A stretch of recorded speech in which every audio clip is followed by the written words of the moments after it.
પાલનપુર તાલુકાના ગઢવાસણી ખાતે કોંગ્રેસ આગેવાનોનું ભવ્ય સન્માન અને ભોજન સમારોહ યોજાયો.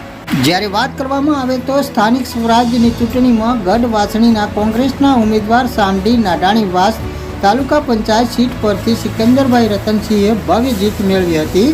તેમની જીતને લઈને સમગ્ર વિસ્તારમાં કોંગ્રેસ કાર્યકરો અને ગ્રામજનોમાં ખુશીનો માહોલ જોવા મળ્યો હતો. જ્યારે જીતની ખુશીમાં સિકંદરભાઈ રતનસિંહ દ્વારા પોતાના ફાર્મ હાઉસ ખાતે વિશેષ સન્માન સમારોહ અને ભોજન કાર્યક્રમનું આયોજન કરવામાં આવ્યું હતું.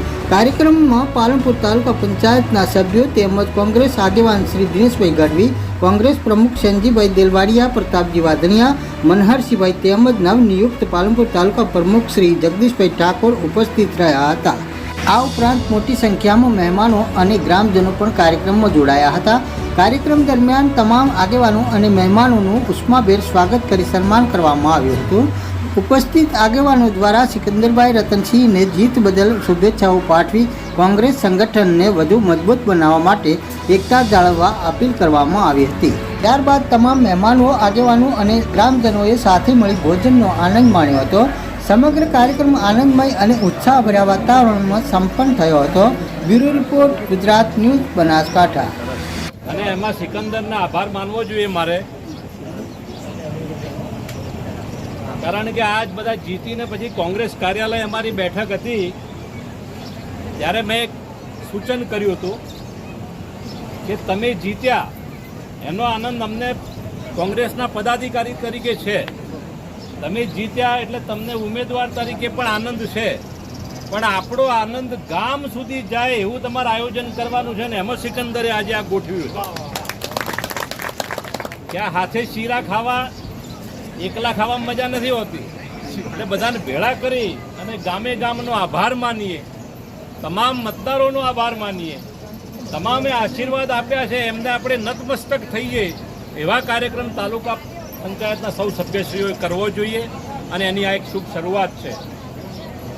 મુકદ્દર કા સિકંદર, એવા મુકદ્દર કા સિકંદર, અને જેટલા જીત્યા એ બધા જ પોતપોતાની મુકદ્દરના સિકંદરો છે.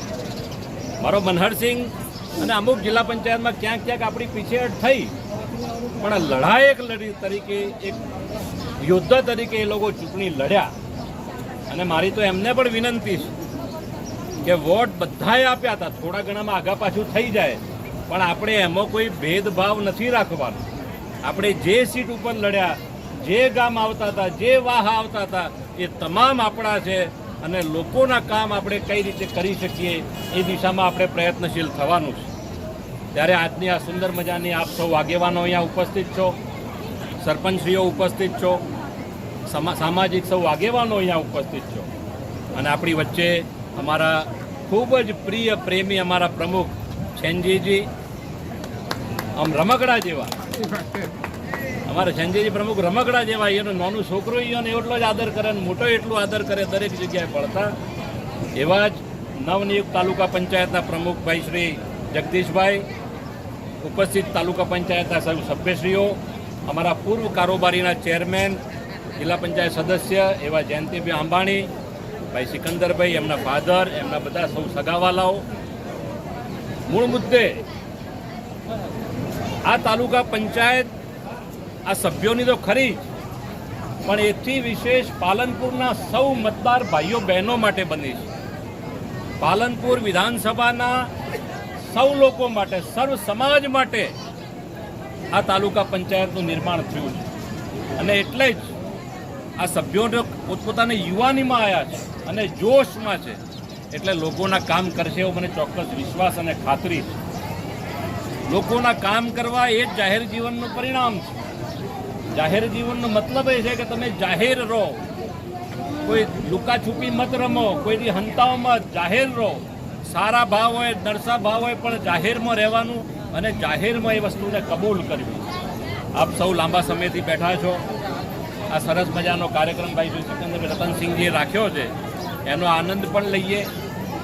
તાલુકા પંચાયતના પ્રમુખ, ઉપપ્રમુખ, આવનારી સમિતિઓની રચનાઓ પણ થશે, પણ મને એ બાબતનો ગૌરવ છે ને એટલા માટે હું આપણે જે અમારા પક્ષની વાત છે આપના સામે મૂકી શકું કે આ તમામ સભ્યોએ ખાલી એમ જ કીધું હતું કે અમારે પદ નહીં, તમે જેને અમારામાંથી કોઈને આપો, અમે બધા સાથે છીએ.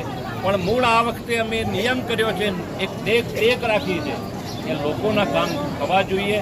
તાલુકા પંચાયતમાં પાલનપુર વિધાનસભાનો કોઈ પણ વ્યક્તિ જાય તો એ નિશાસો નાખીને પાછો ના આવવો જોઈએ. પછી કોઈ ભાજપ હોય કે કોંગ્રેસ હોય કે આ કોઈ બી પક્ષ હોય, આપણો મતદાર આપણો છે.